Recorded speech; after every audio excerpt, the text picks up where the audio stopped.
Welcome, world, to Everybody's Struggles. We got a dope, cool, smooth guest. It's my boy Tahir. What's going on, brother? What's going on, bro? I appreciate you taking the time to sit down with us, to learn more about you and who you are. I know you're a big-time lawyer, you know what I'm saying, from New York. I know a lot about you, but the world doesn't. Tell us a little bit about who you are, where you're from, and what you're currently working on. Yeah, sure. So my name is Tahir Boykins.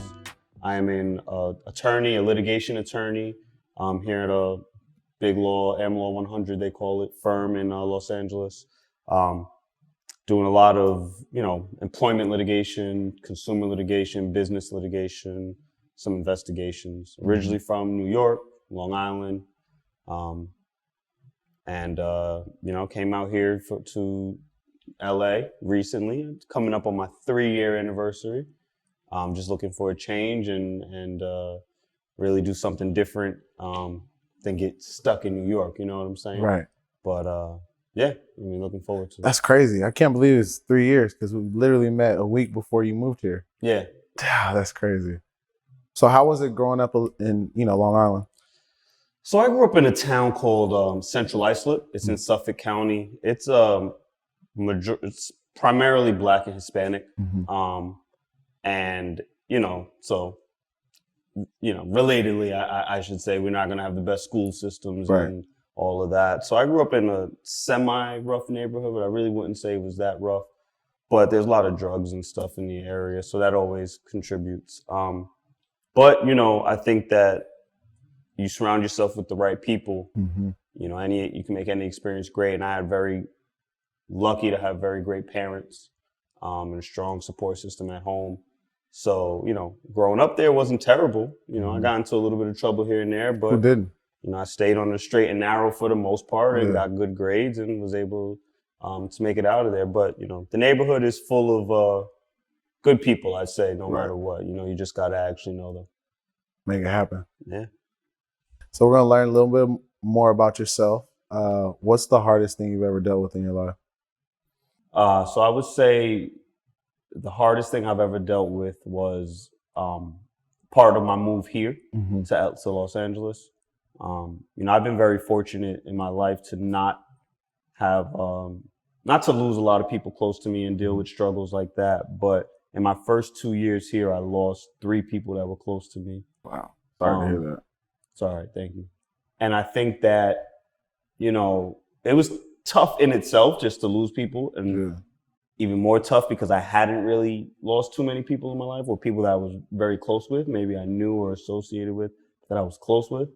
And then on top of that, like to have, my support system be across the country, made that tough. And it was like, it made me realize how far I really do live from New York now, I can't just take a drive, I got to hop on a 6-hour flight. You got to take time. Yeah. And so, that was tough. And then with COVID, I couldn't really make that flight because it was a risk. Like, am I going to go to a funeral and pay my respects and risk, giving it to people, especially because they talking about LA being this hot city and California being a hot state. And it was just, I didn't want to be that person. So I had to miss a lot of things. So I think that was probably one of the tougher struggles I've had to deal with. Man, I definitely understand that. So being that you dealt with these situations and, with COVID, you weren't unable to go, how did you learn to live with those situations?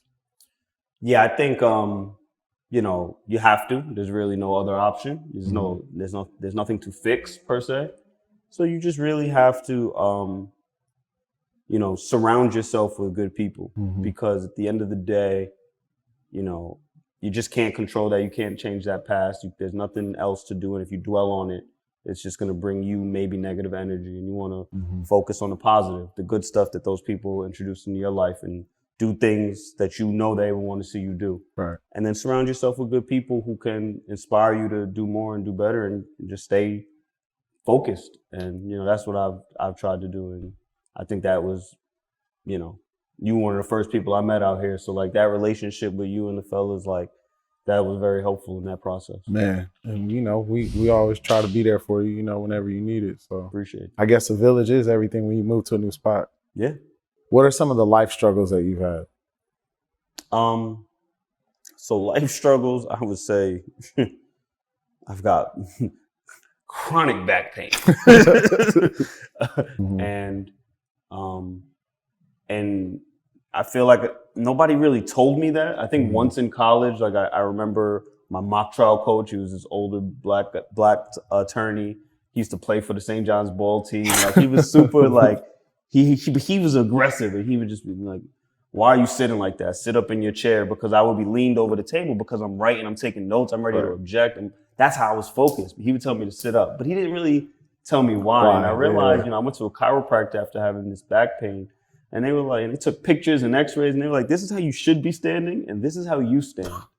And so it's been something I've been trying to fix, just shoulders back, chest and it's out. crazy. It's crazy you say that too, because I'm like over here like and that's how I sit all the time. And like, I probably have been doing it throughout this interview, but I'm trying not to. But it's just when you've been doing it for 30 years, it's hard to get yourself out of that. So I think that, but it's good. It's necessary for longevity and your health. That affects, if your body and your muscles are not right and your bones are not right, it affects everything.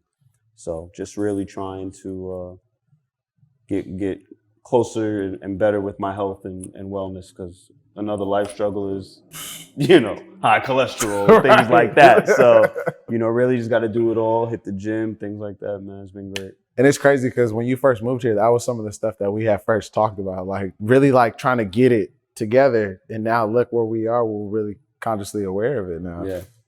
So what are you doing now to get that back better? So I go to the chiropractor weekly, sometimes twice a week.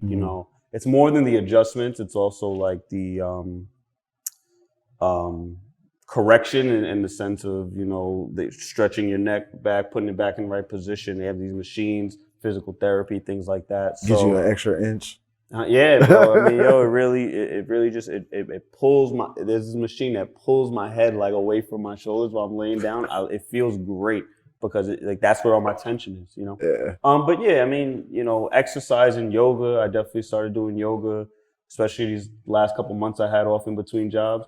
I was doing yoga almost every day, man, just to try to get my body right, because, the back pain also causes injuries when I'm in the gym, because my back pain my back isn't strong. That happens. Right. So I think that, overall trying to focus on my wellness and eating right and working out and everything is helping some of those issues, Nice. Hey, ain't nothing wrong with that. I kind of live by that. So, I definitely understand that. What are some of the daily struggles that you have that are holding you back from your fullest potential? Ooh, I'm a procrastinator sometimes. Me too.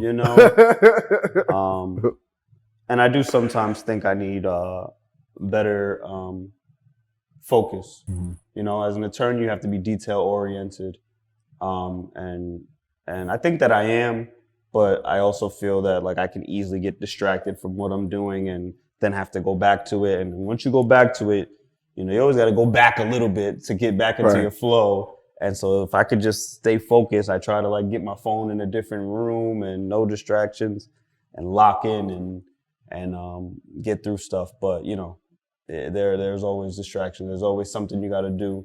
There's always, something has to be fixed. And, it's a lot. So what are you doing to not procrastinate?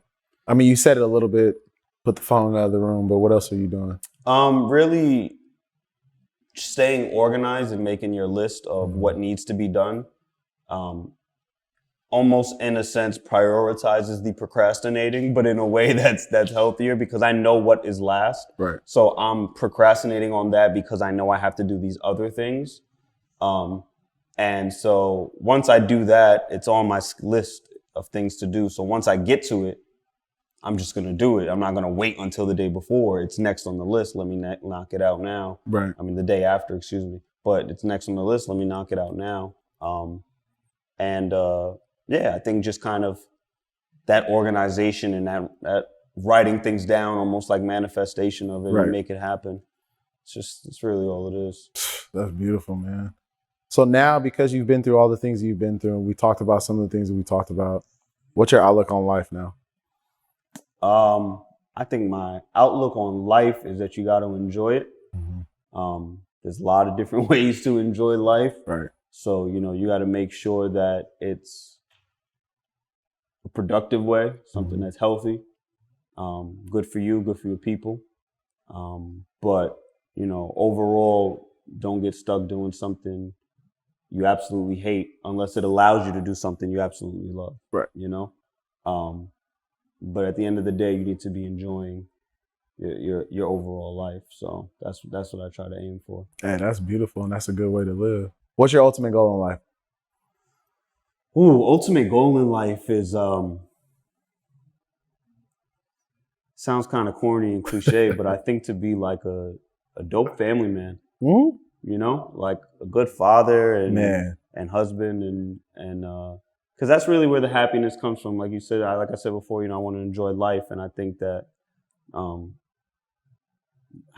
can you enjoy life more than, you know, with the woman you want to spend your life with and your own offspring, you know, that you guys bring into this world together. It's just beautiful. So I think that's an ultimate goal in life, and to overall be able to support them in more ways than few, you know, emotional, financially, you know, this just overall making sure that they're good. And so I think that that's what drives me to keep pushing and, you know, keep working at my job, all these hours and stuff, because I know I'm building something for the future, you know.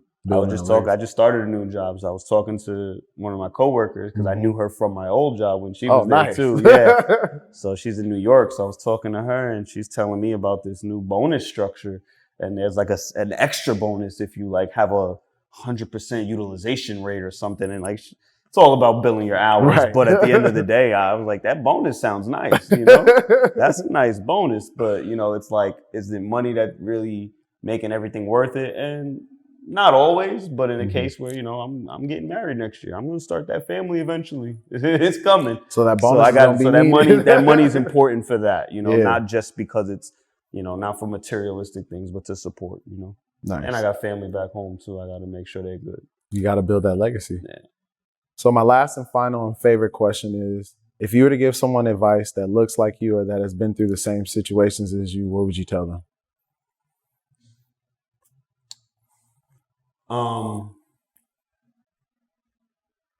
Surround yourself with good people. Definitely find that mentor. Seek out that person that is where you want to be or you just aspire to be like. And, you know, you can learn from them and put yourself in that room with that person as much as you can and learn from them and, you know, make it a real relationship. But make sure the best way to build these relationships and these mentorships, man, is to make sure you're giving something while getting something. Right. Because that's how you're really going to grow, and that's how you're going to develop those relationships explore them to the fullest capacity. And with having that mentor and that support system, you know, it'll keep you focused on achieving your goals. Make sure you ask questions, make sure you get answers, because they don't want to tell us everything. So they want to help you, you know, discover everything. Yeah. So, you know, but, you know, don't stop working hard. You can have fun, you know, you can get lit, but you could also get that work done before you get lit and then have an even better time. Exactly. Because you got the work done. So, you know, just enjoy yourself. Well, I appreciate you taking the time to sit down with me, with us. Make sure you guys follow Tahir on social media, and then watch us for our next episode. And please leave any questions, comments below. Thanks for watching, and watch out for the next episode. Bye, guys. Appreciate it. I just want you to know